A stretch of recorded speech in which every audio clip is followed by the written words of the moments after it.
ሰላም እንደምን አላችሁ አድማጮቻችን። ይህ ቻናል የትረካ ቻናል ነው። የትረካ ቻናል እንደመሆኑ መጠን ቆየት ያሉ መጽሐፍትንና ለአንባቢ በተገቢ ሁኔታ አልደረሱም ብሎ ያሰበባቸውን መጽሐፍት ለእናንተ ያደርሳል።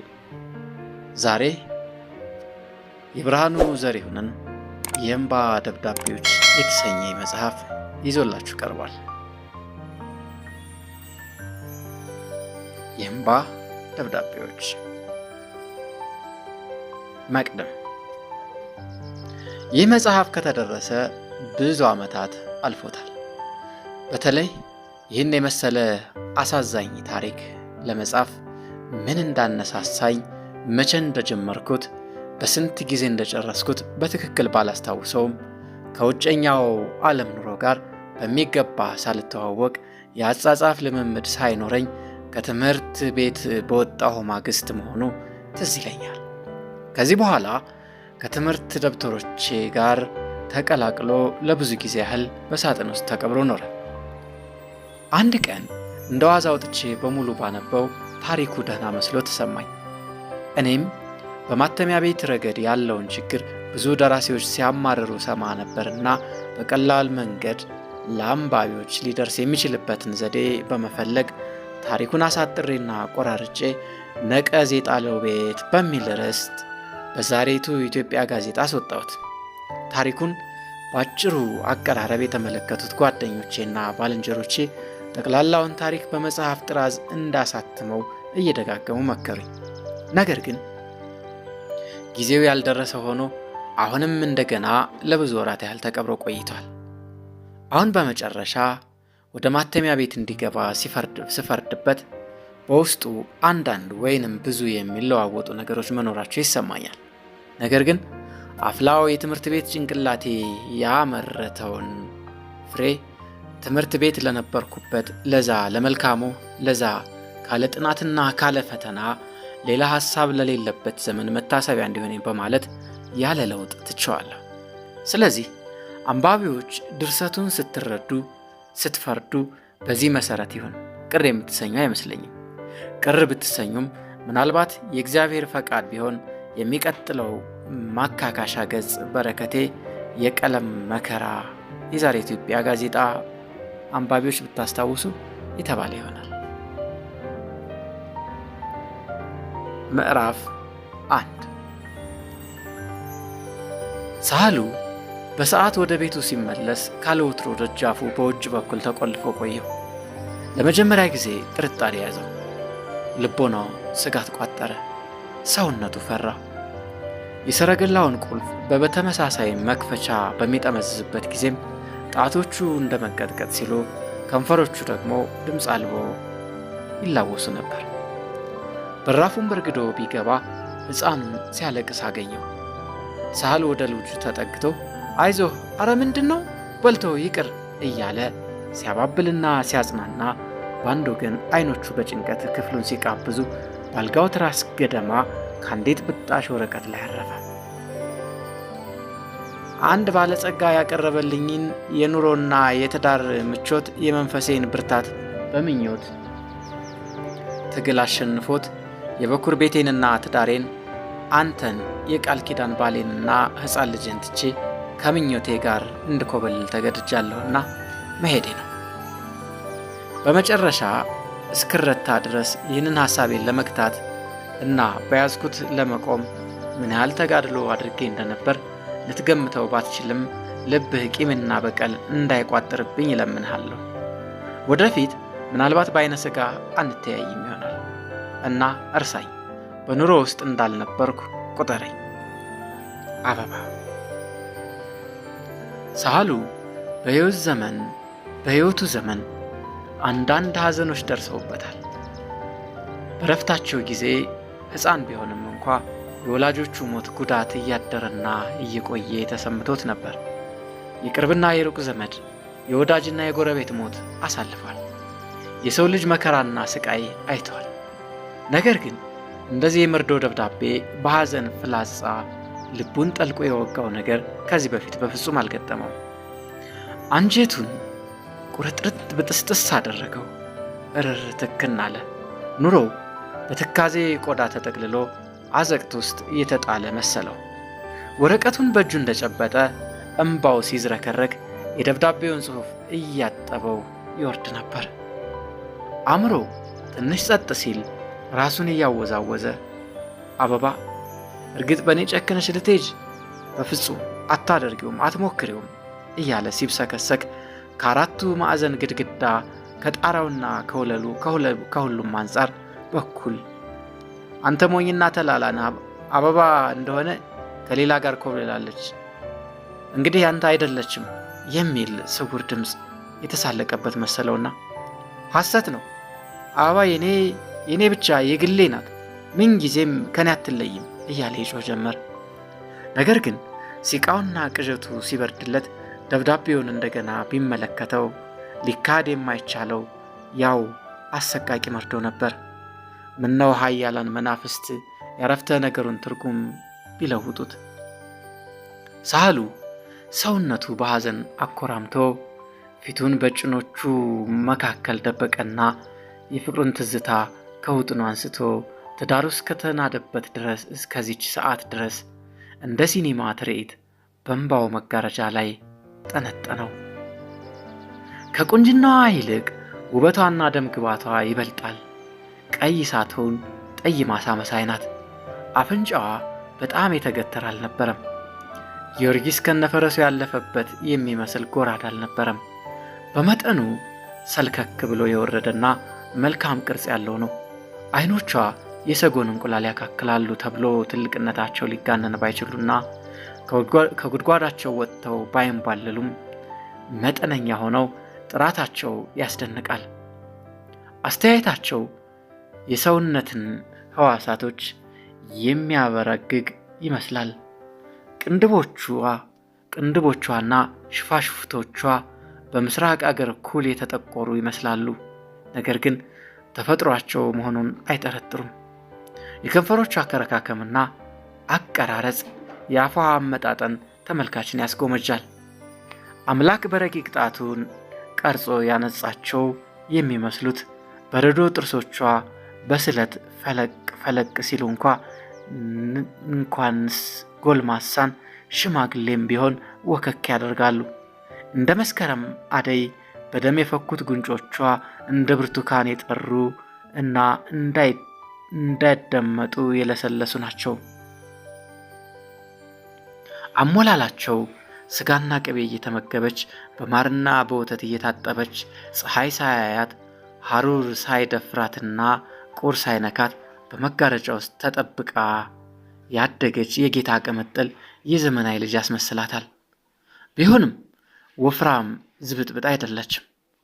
ቅባት ሳይነካው የተፈጥሮ ወዙ የሚያንጸባርቀው ዞማው ፀጉር ከህንድ ጥቁር ሐር ጋር የሚወዳደር ነው።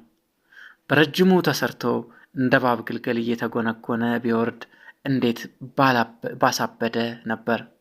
ነገር ግን እናቷ ባጭሩ ይከረክሙት ስለነበር ዝቅ ብሎ አሰካከ ብርሌ አንገቷንና መሰራረቱን ግሩም ድንቅ የሆነውን ትከሻዋን በጸጋ ለማጎናጸፍ እድል አላገኘም።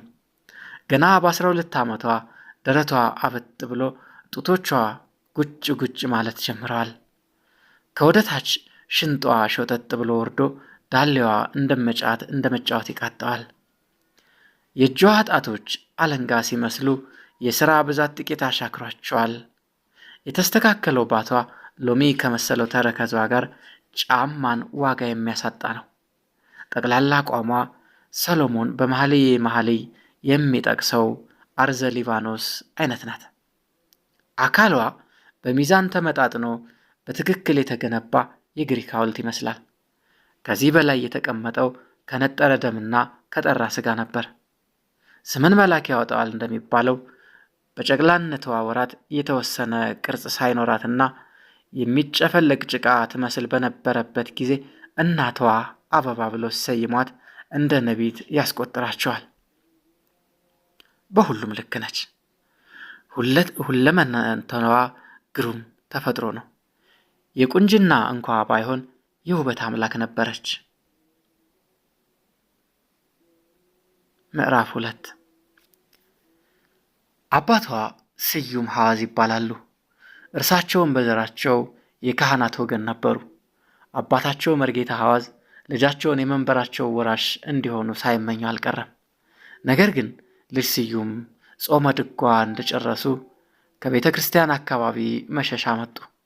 አባታቸውም ምኞታቸውና ተስፋቸው እንዳልተሳካ በመመልከት ቅር ቢሰኙም አንዳንድ ወላጆች ልጃቸውን በመወትወት አላሰቀቁም።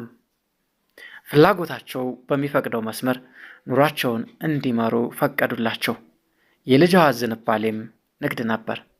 በዚህ አኳኋን ልጅ ስዩም ከአባታቸው ትንሽ ቅርስ ተቀብለው የወጣትነት ስሜታቸው የጓጓለት ወደ ነበረው ሥራ ተጎዳኙ። አንዲት በቅሎ ገዝተው ሞከሩት። እድላቸው ቀና። ንግድ ክፍላቸው ሆነ። የጊዜ ሁናቴ ከእርሳቸው ጋር እንደተመሳጠረ ሁሉ በእጃቸው ያለው ሸቀጥ ሲወደድ ሊገዙት ያሰቡት ደግሞ ረክሷ ይቆያቸዋል። በጥቂት ወራት ውስጥ ትርፍ በትርፍ ሆነው የጋማ ከብቶችን ጨማምረው ገዙ። አቶ ስዩም ከብዙ ነጋዴዎች የሚለዩበትና የሚመረጡበት ጠባይም ነበራቸው። በጣም ሐቀኛ ነበሩ። የማጭበርበርና የማታለል ተግባር ታይቶባቸውም ተሰምቶባቸውም አያውቅም። የሸፍጥ ጥረት ከንብረታቸው ጋር እንዲቀላቀል አይፈቅዱም። ውሸት አይወዱም። ከዚህ በላይ በጣም ለጋስና ሩህሩህና ቸር ነበሩ። እንደ እርሳቸው አያያዝ ተዘርዝሮ በአንድ ቀን የሚያልቅ ይመስል ነበር። ነገር ግን በየቀኑ እየደረጀና እየበረከተ ከመሄድ አላቋረጠም። በገበያ መለዋወጥ በጣም አይሰጉም። እምነታቸውን ለፈጣሪያቸው የሰጡ ነበሩ። ቢሆንም ጸሎታቸው እንደ ብዙዎች ግብዝ ነጋዴዎች እባክህ አምላኬ ገበያ ክፈትልኝ፣ ሸቀጤንም ማስወድድልኝ የሚል ሳይሆን እባክህ ፈጣሪ ጤንነቴን አታጓድልብኝ፣ በማወቅም ሆነ ባለማወቅ ለሠራሁት ኃጢአት ሁሉ ይቅር ባይ ነህና ይቅር በለኝ ነበር። ይህ መልካም ጠባያቸው በጓደኞቻቸው መካከል የተከበሩና የታመኑ በገበያተኞች ዘንድም የተወደዱ አድርጓቸዋል ኖሯል። ለአቅመ አዳም በደረሱ ጊዜ አባታቸው የደህና ቤተሰብ ወገን አስፈልገው ለምለም የምትባል ቆንጆ ትዳሩላቸው። ወይዘሮ ለምለም አመለ ወርቅ ልባምና ባለሙያ ሴት ነበሩ። 1 ዓመት ሙሉ በአማታቸው ቤት ሲቀመጡ ብዙ ጊዜ በአማትና በምራት መካከል የሚፈጠረው ቅሬታና ቅያሜ ሳይነካቸው ጎጆ ወጥተዋል። አቶ ስዩምም ያመጡላቸውን አማቾች ከማመስገን ቦዝነው አያውቁም። አንዳንድ ጊዜ ሲዝናኑና ከባለቤታቸው ጋር ሲቃለዱ ሲባል የነበረ አማጭ ረማጭ ለእኔ ብቻ አደለኝ የትዳር ጣፋጭ እያሉ በማሞገስ ያስቋቸው ነበር። በጥቂት ዘመናት ውስጥ ከአባታቸው ርስት ላይ አንድ ትልቅ ሲሶ ደርብ አዳራሽ ሰርተው ከባለቤታቸው ጋር በተድላ ደስታ ተቀመጡ። ከዚህ በኋላ የነበረው ማምኑ ተወርቶ ሲሳይ ተንደለደለ። ገረድ አሽከርና ሎሌ በቤቱ ሞላ።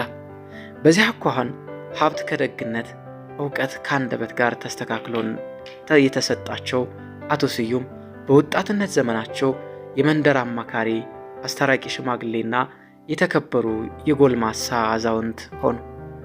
ነጋዴነታቸው በአገሩ ታወቀ። ነጋድራስ ተባሉ።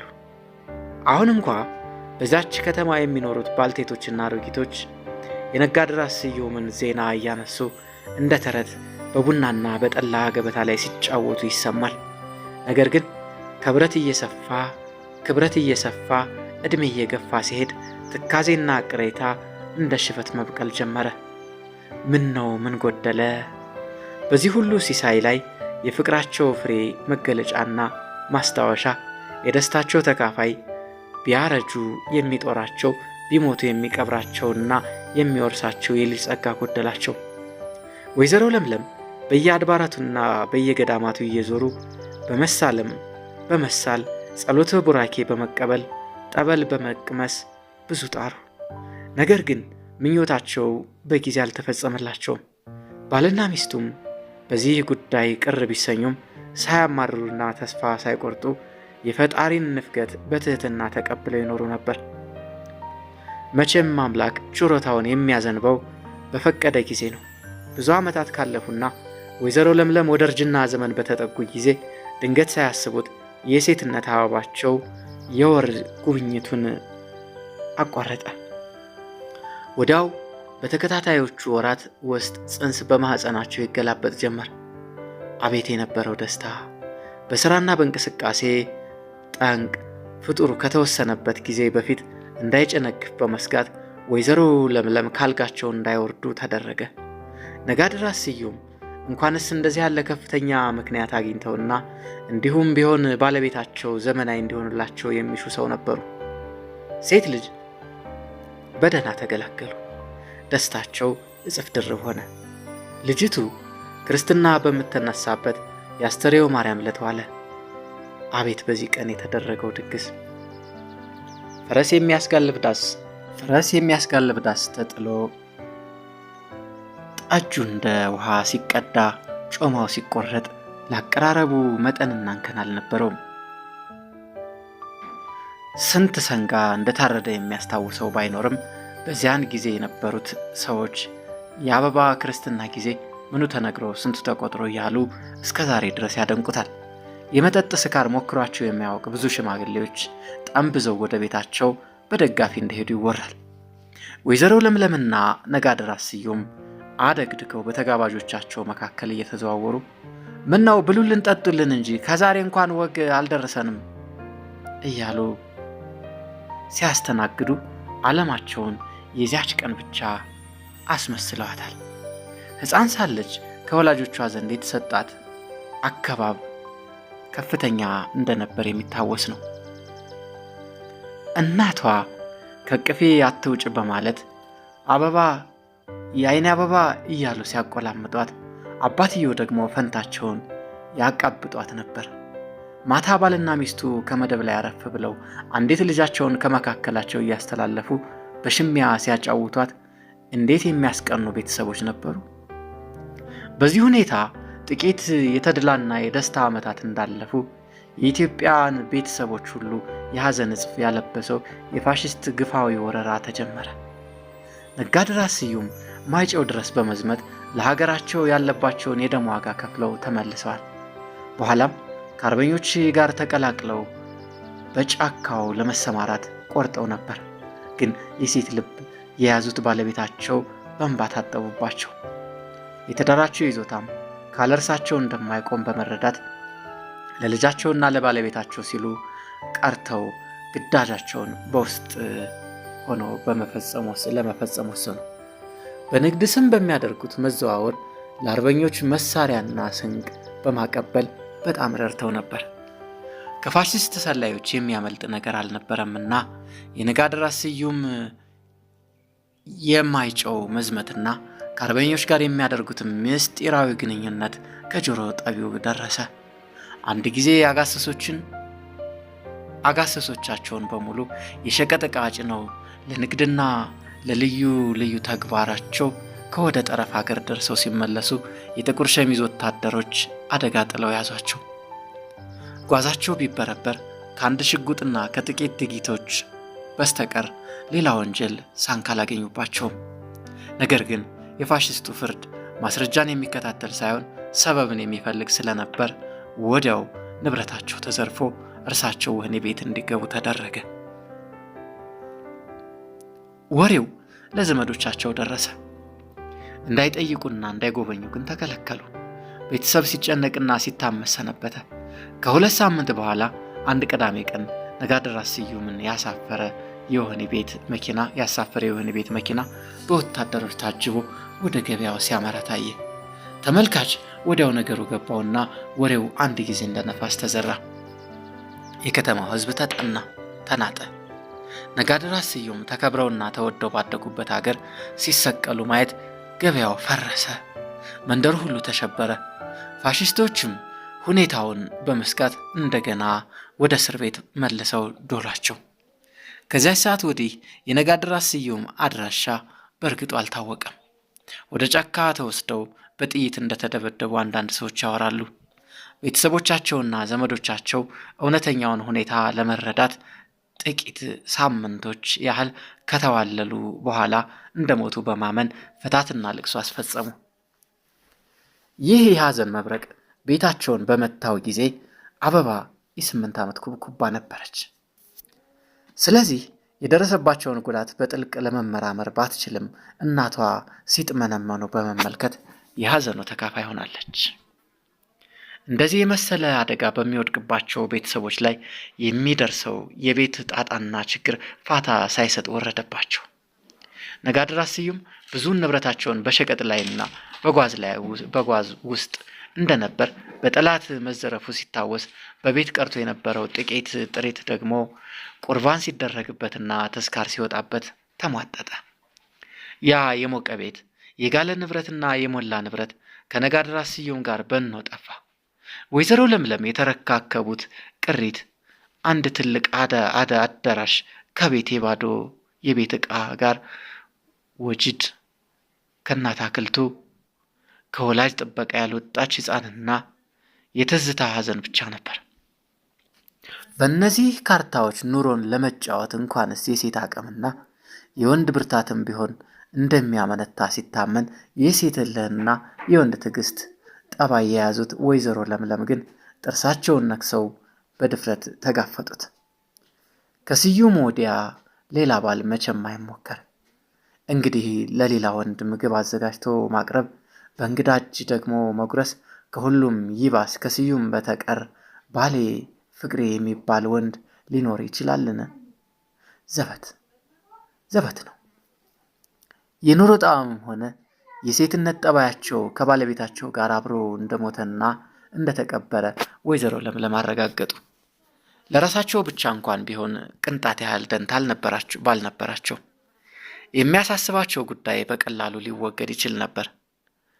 ገዳም ገብተው ለመኖር ቁርጠኛ ነበሩ። ነገር ግን የስለት ልጃቸውን ከቁም ነገር ማብቃት ከራሳቸው መስዋዕትነት የሚበልጥ ግዳጅ ሆኖ ተሰማቸው። አበባ በእንጀራ አባት ስትገላመጥና ስትሸነቆጥ በባልንጀሮቿ ሳትናቅና ሳትዋረድ እርሷም በእነርሱ ሳትንቀናና ሳትበሳጭ እንደዚሁም መቀነቷ ሳይጎድል በሚገባ ለማሳደግ ታጥቀው ተነሱ። ለጠላ አጠማመቅ ሊቁ ነበሩ። ግን በመሸቶች ክበብ መመደብ የሙያዎች ሁሉ የሟቹ ባለቤታቸውን መንፈስ የሚያስቀይም ከመሆኑም በላይ የራሳቸውንና የልጃቸውን የሶሻል ክብር የሚያሻግት ውጤት እንደሚያስከትል በመገንዘብ በዚህ አይነት ገቢ ለመተዳደር አልፈቀዱትም። ስለዚህ የኑሯቸውን ጣጣ ከጓሯቸው በሚገኘው ጥሪት ለማሸነፍ እንደሚቻል ገመቱ። ግምታቸውም ስህተት አልነበረም። በወዳጆቻቸው በጠላ መዓዛቸው የታወቁ 75 የሚሆኑ የጊሾ ዛፎችና 3 መደብ ስር እንሾስላ ነበራቸው። ወይዘሮ ለምለም የወይዘሮ ጣቶቻቸው እስኪጎርቡ ድረስ ቅጠሉን የሸመጥጡና በኬሻ ላይ አስጥተው እንዳይጠልዝ በጥንቃቄ እያገላበጡ ያደርቁታል። እንሾሽላው ግን ሳይጠወልግ በትኩሱ በስልቻ ከከተቱት በኋላ ሸቀጣቸውን አንግበው ወደ ገበያ ያመራሉ። አንዳንድ ጊዜ ለትርፍ ከባላገሮች የሸመቱትን ቅመማ ቅመም ጨምረው ይይዙ ነበር። በቅምጥልነት ዘመናቸው ያውቋቸው የነበሩትና ዝናቸውን በወሬ የሰሙት ሰዎች ሁሉ ከወይዘሮ ለምለም ለመገቤት ይሽቀዳደሙ ነበር። ይህ ከሐዘኔታ የመነጨ የእርዳታ ተግባር ወይዘሮይቱን አላስደሰታቸውም። ያፍሩና ይሰቀቁ ነበር። ይልቁንም የይሉኝታ ስለሚያበዙ እውቂያ ላላቸው ሰዎች ሁሉ ከገበያ በላይ እየጨመሩ ይሰፍሩላቸዋል። ቢሆንም የፈጣሪ ረድኤት እየተቀላቀለበት ነው መሰል ማሰሯቸው ጎድሎ አያውቅም ነበር። አበባ ለእርዳታ በደረሰች ጊዜ የሥራውን ሸክም ከእናቷ ጀርባ ላይ በማቅለል በቤቱ ውስጥ ጣጣ ብዙ ታግዝ ጀመር። ወይዘሮ ለምለም የገበያው ፀሐይ ሲቀቃቸው ጫጫታው ራስ ምታት ሲሰጣቸው ውለው በሚመለሱበት ሰዓት መልካሟ ልጃቸው ደግሞ ቤቱን ጠርጋ ወጡን ሰርታና የፈረስ ጭራ የመሰለ ቡና ፍልታ ትቆያቸዋለች። ጥንት የአሽከርና የገረድ መንጋ ይሯሯጥበት በነበረው አዳራሽ 2 ሴቶች ብቻ ተቀምጠው የዕለት እንጀራቸውን እየቆረሱ የኑሮን ጣጣና ችግር ሲወያዩ መመልከት እንዴት ያስተክዝ ነበር! የአበባ የሕፃንነት ዘመን የተሸኘው በዚህ ሁኔታ ነበር። በነጋድራስ ስዩም አዳራሽ ላይ የጣለውን የመከራ ዝናብ ከካፌው አንስቶ በሐዘን ዓይን ከተመለከቱት ሰዎች መካከል አንዱ ሳህሉ የሚባለው ወጣት ነበር። ምዕራፍ 3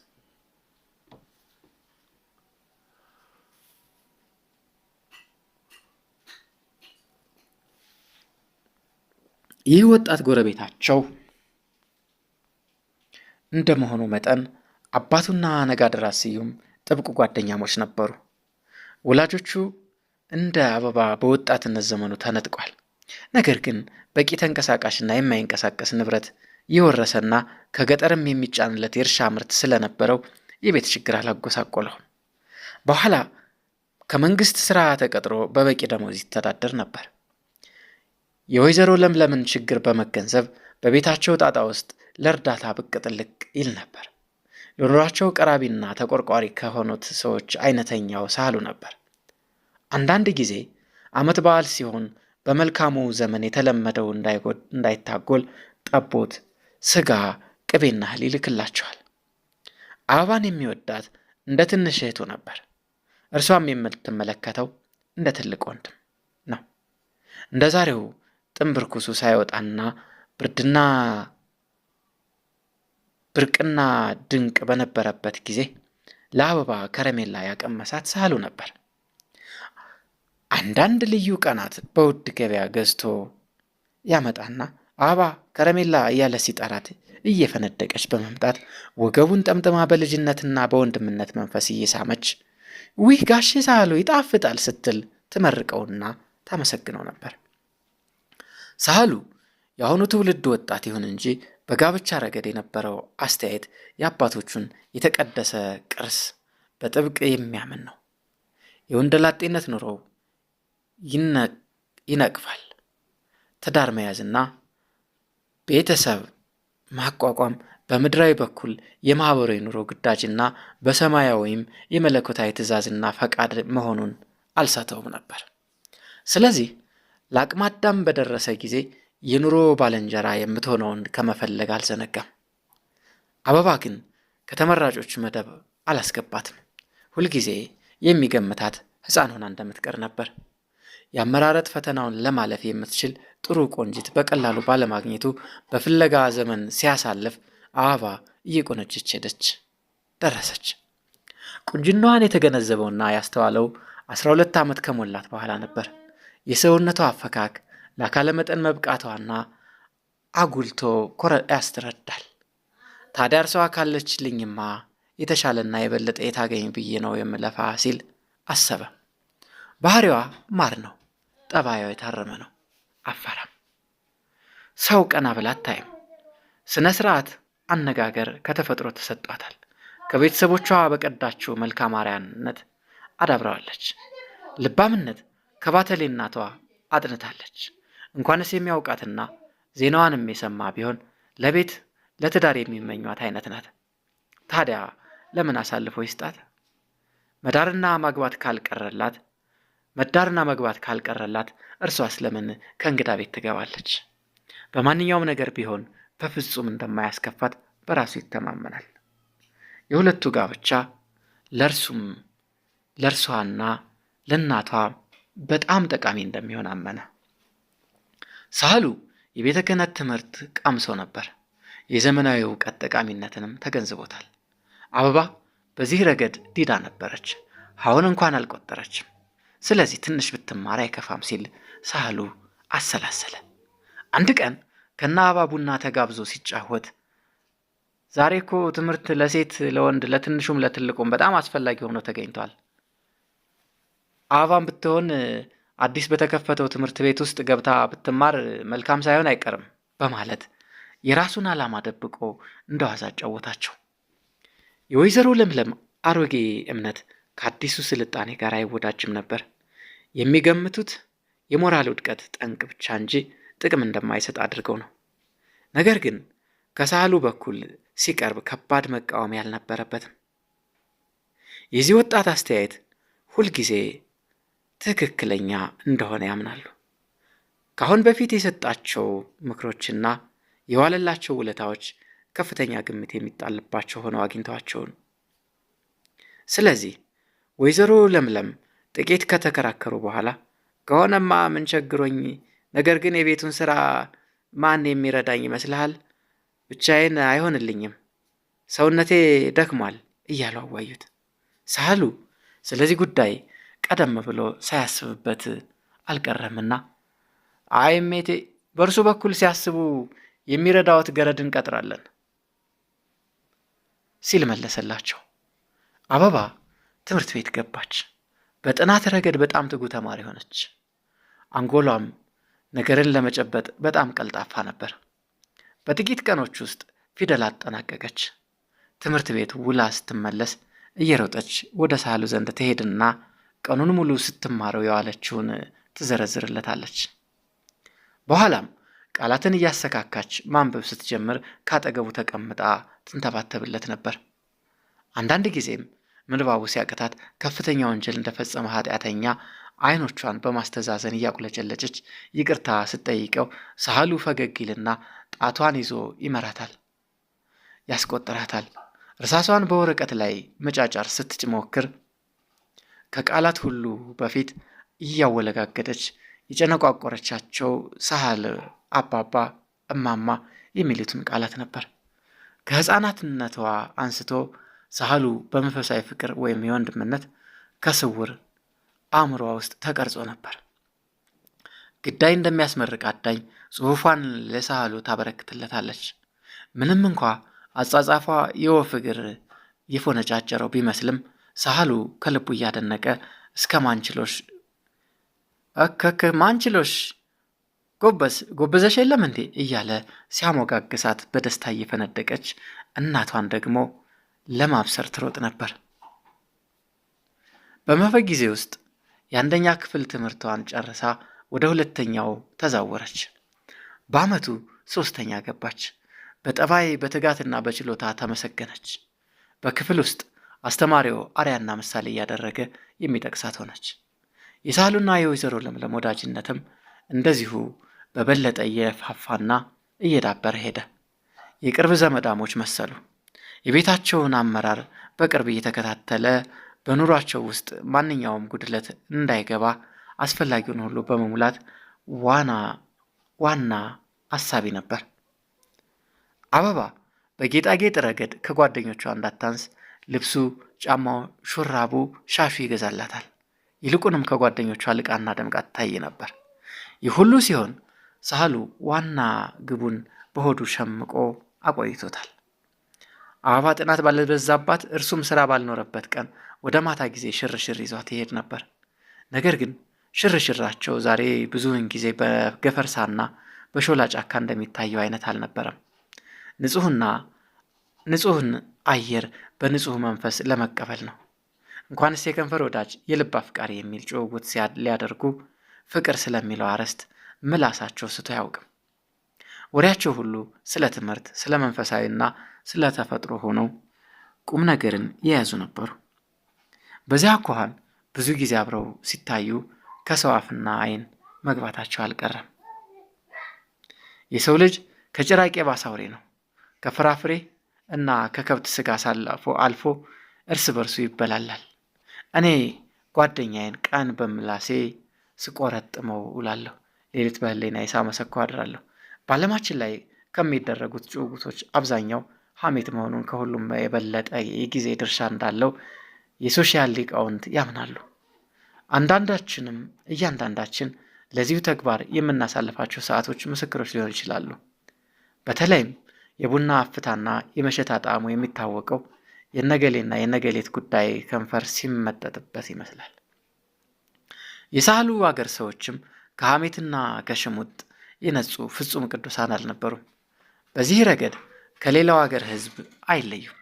ስለዚህ የጊዜ ማሳለፊያዎቻቸውን እና የጨዋታ ማጣፈጫቸውን ቢፈልጉ በተለይ ልንፈርድባቸው አይገባም። እገሌ ምን አደረገ፣ እገሌትስ ምን ሆነች እያሉ ወሬ ሲቃርሙ የሳህሉና የአበባ ወዳጅነት ትኩስ አርዕስት ሆኖ አገኙት። እንዴት ቢደፍር ነው ያጅሬ ልጅ ወይ አባት ያላየው ጉድ፣ ሲል የመንደር ጮሌ የመሸታ እውቀቱን ሲተችበት የፍቅር ዘመን ያለፈባቸው ባልቴቶችና ሳህሉ ቀና ብሎ ስላላያቸው የሚቆጩ ቆነጃጅት ቀበል አድርገው እርሱ ምን ቸግሮት የሴት ልጅ ሲያጋጥመው በማለት አስተዋይነታቸውን እየገለጹ ይቆናጠጡ ነበር።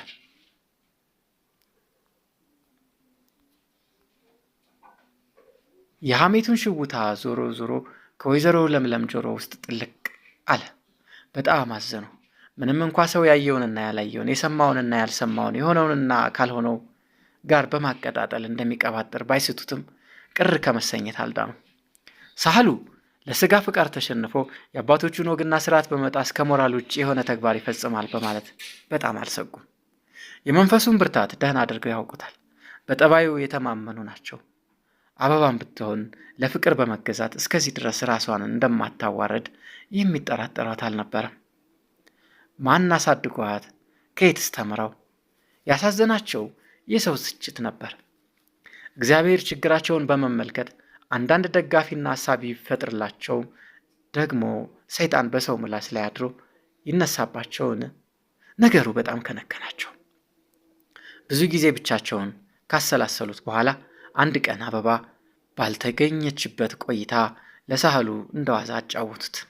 በንግግራቸውም እንዳያስቀይሙት በመጠንቀቅ ከቶ ሰው ምን ሆኖ ነው ያለ ጉዳዩ የሚቀባጥር?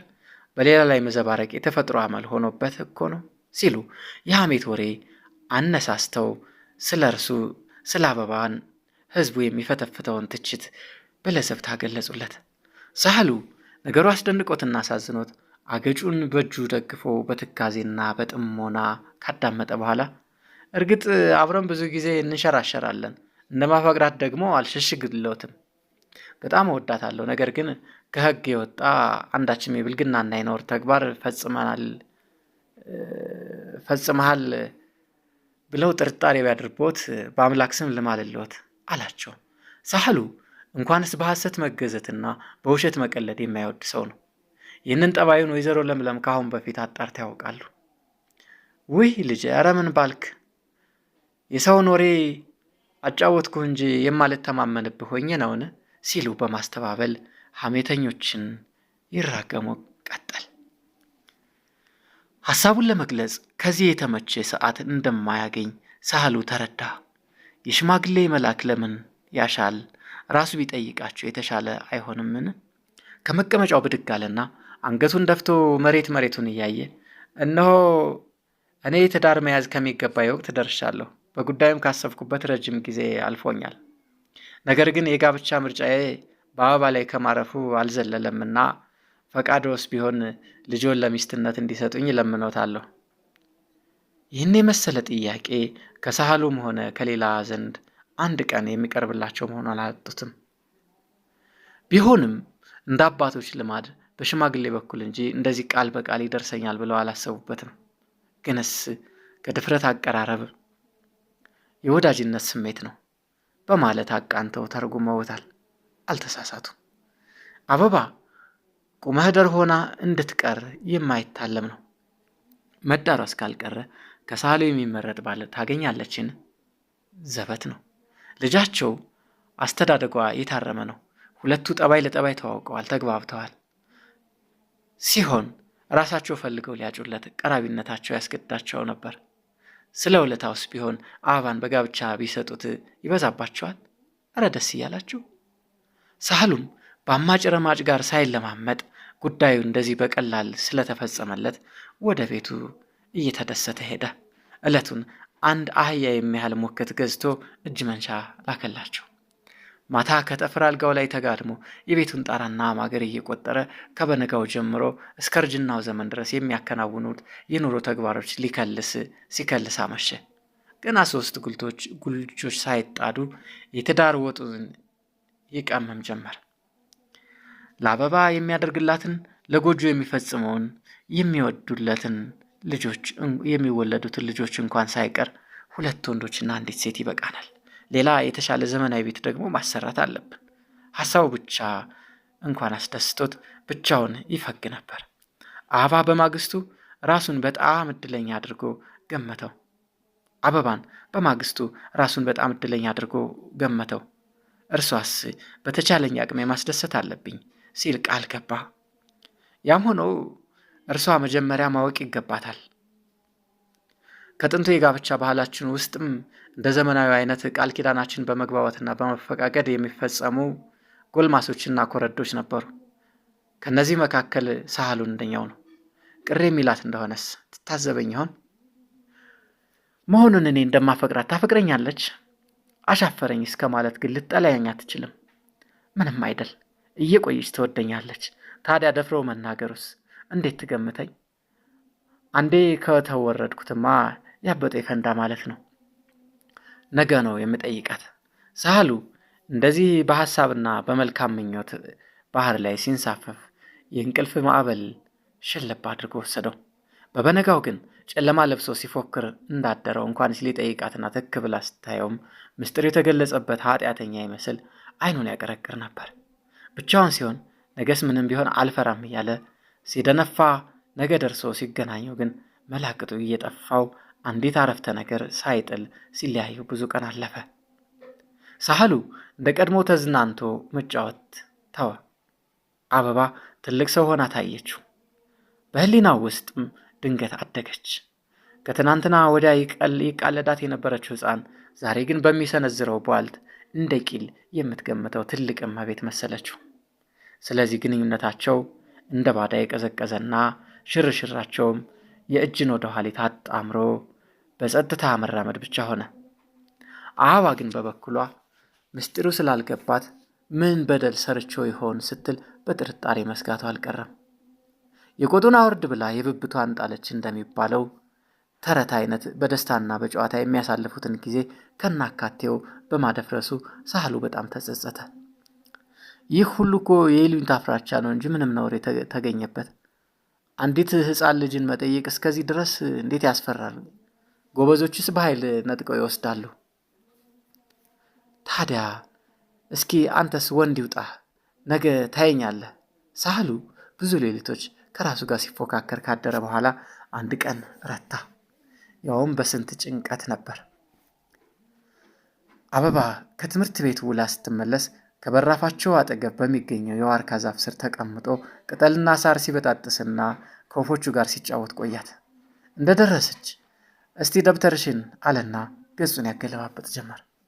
ሐሳቡ ወዲያው እንደመጣች ሊነግራት ነበር። አሁን ግን ከፊቱ ስትቆም ጉራው ሁሉ ጥሎት ስለሸሸ በጭንቀት ፍቹ የማይገባውን ኤቢሲ መመራመር ቀጠለ። ያው መከረኛ ጨለማ ደርሶለት ጋሻ ሆኖ ቢከላከልለትም ይሻለዋል። ስለዚህ የሰውን ፊት የሚያጋልጠው የቀን ብርሃን ጨርሶ እስኪጠፋ ድረስ ለሽርሽር መሄዱን መረጠ። ከመንደሩ ወጥተው ወደ ምዕራብ አቅጣጫ በምታመራው ቀጭን መንገድ ጉዟቸው ቀጠሉ። የምሽቱ ውጋግን ድብዝዝ ብሎ ፊቱ ለመሸሸግ ሲችል ከአንድ ቋጥኝ ላይ አረፋሉና ነገራት። ግን ነፍስ ውጭ ነፍስ ግቢ ስቃይ ነበር። ሰው ሆኖ መቼም መኳል መዳር አይቀርምና ሚስት እንድትሆኝ ፈቅጄ እናትሽን ጠይቄያለሁና እንዳታሳፍሪኝ። ስንት ሳምንት ሙሉ ያጠናው ዲስኩር ጠፋ። ከአዳም አንስቶ እስከ ነጋ ድረስ ስዩም ድረስ ሲያያዝ የመጣውን የጋብቻ ዜና እንደ ሮሜዮ በስሜት ሊሰብክላት አልነበረምን? ያም ሆኖ እንኳን እቅጩ ካፉ ወጣለት። እነዚህን አረፍተ ነገሮች ለመጥፋትም የቱን ያህል እንዳማጠ ለመገመት አያዳግትም። የሰውን ገበና የሚያጋልጠው ያመከረኛ የቀን ብርሃን ኖሮ ቢሆን ቀዝቃዛ ላብ በግንባሩ ቆረረ ሲል አብራኮቹ ሲንቀጠቀጡ ጉድ በወጣ። ልቡ ደረቱን ፈንቅሎ የሚወጣ እስኪመስለው ድረስ ሲደነፋ፣ ምላሱም ከተናጋው ጋር ተጣብቆ መናገር አቅቶት ነበር። ነገር ግን ያ ሁሉ ጭንቀት በከንቱ ኖሯል። አበባ እንኳንስ የመደንገጥና የመገረም ስሜት አላሳያችም። ለካንስ ከ2 ቀን በፊት እናቷ አርድተዋት ኖሮ እማማ በቀደም ዕለት ነገረችኝ። እኔ የምመለከትህ እንደ ትልቅ ወንድሜ መሆኑን አትስተውም። ነገር ግን አንተ በዚህ መስመር ስትመጣብኝ ቅር መሰኘቴ ባይቀርም የምከፋ አይደለሁም። በወንድምነት ስተማመንብህ እንደኖርኩ በባልነትም በበለጠ እንደምመካብህ አልጠራጠርም። ዝምድናችን የመቀራረብና የወዳጅነት ነው እንጂ የዘር አይደለም። ስለዚህ በጋብቻ ይበልጥ ሊጠናከርና ሊጠቅም ይችላል። ሳህሉ ከደስታ ብዛት እንጥሩ ቢዘል በወደደ ነበር። በጥንቱ ባህል እንደዚህ የመሰለው የመተጫጨት ተግባር በጣም ያልተለመደ መሆኑ አይዘነጋም። ነገር ግን ሳህሉ በቀጥታ ወይዘሮ ለምለምን ሲለምን በተጨማሪም አበባን ጠይቋል። ወይዘሮ ለምለም በበኩላቸው አበባን ማማከራቸው የብልህነቱ እርምጃ ነው። ከሁሉም ይልቅ አበባ የሰጠችው መልስ ከዘመናዊ ወደድኩሽ የጠለቀ አስተያየት ነበር ለማለት ያስደፍራል። ከዚህ ጊዜ ጀምሮ የሁለቱ አቀራረብ የመተፋበርና የመሽኮርመም ጠባይ ቢታይበት ቅሉ የመተዋወቅና የመግባባት መንፈስ ነበረበት። አበባ የትምህርቱ ጉዳይ በቅርብ ጊዜ እንደሚቋረጥ በመገንዘብ ዝንባሌዋን ወደ ቤት ባልትና ማጠናቀቅ ወደ ቁንጅና አከባከብ አዛወረች። ግጥግጦች ከተደረገ በኋላ ትምህርት ቤት መሄዱን ፈጽሞ አቆመች። ብዙዎቹ አማጮች አይናቸውን ጥለውባት የነበሩ ጎልማሶች ጣቶቻቸውን ነክሰው ቀሩ። መቼም አምላክ ለሳህሉ መድቧት ኖሮ ነው እንጂ እስከ ዛሬ ያንቀላፉ ኖሯልን? ወይንስ ትጠብቀናለች ብለው አሰቡ። ሰርጉ ከመንፈቅ በኋላ እንዲፈጸም ተቀጠረ። ይህ የ6 ወር ጊዜ ለሳህሉ ዘላለም መስሎ ታየው። እንደ ወጉስ ቢሆን 1.2 ዓመት መጠበቅ ነበረበት። በወንድምነት ስሜት ተዳፍኖ የነበረው ፍቅር አሁን ቃጠሎ እሳት ሆነበት። ነበልባሉ ሰውነቱን አመድ አደረገው። አበባ የ18 ዓመት አፍላ ስለነበረች የወደዳት ይቅርና አንድ ጊዜ ያያትን መክነፉ አይጠረጠርም። ሳህሉ ቀኑ እንደ ሳምንት ወሩ እንደ ዓመት ተጎተተበት። ታላቁ የሂሳብ ሊቅ ዶክተር አይንስታይን ስለ ጊዜ ዝምድና ሲገልጽ ፍቅረኛውን የሚሸኝ ጎልማሳ ሰዓቱ ሲበርበት የጮኛውን መመለስ ለሚጠባበቀው ወጣት ደግሞ ይጎተትበታል ይላል። እንደዚሁም ለሳህሉ አበባን ይዞለት የሚመጣው የሰርግ ባቡር ዳተኛ ሆነበት። እንዳይደርስ የለም የቀጠሮው ቀን ተቃረበ። በሁለቱም በኩል ድግስ ማሰናዳት ተጀመረ። ለስሙ ሁለቱ ቤቶች ይባላል እንጂ ወጪው ገንዘብ የሚዘገነው ከሳህሉ ሳጥን ብቻ ነበር።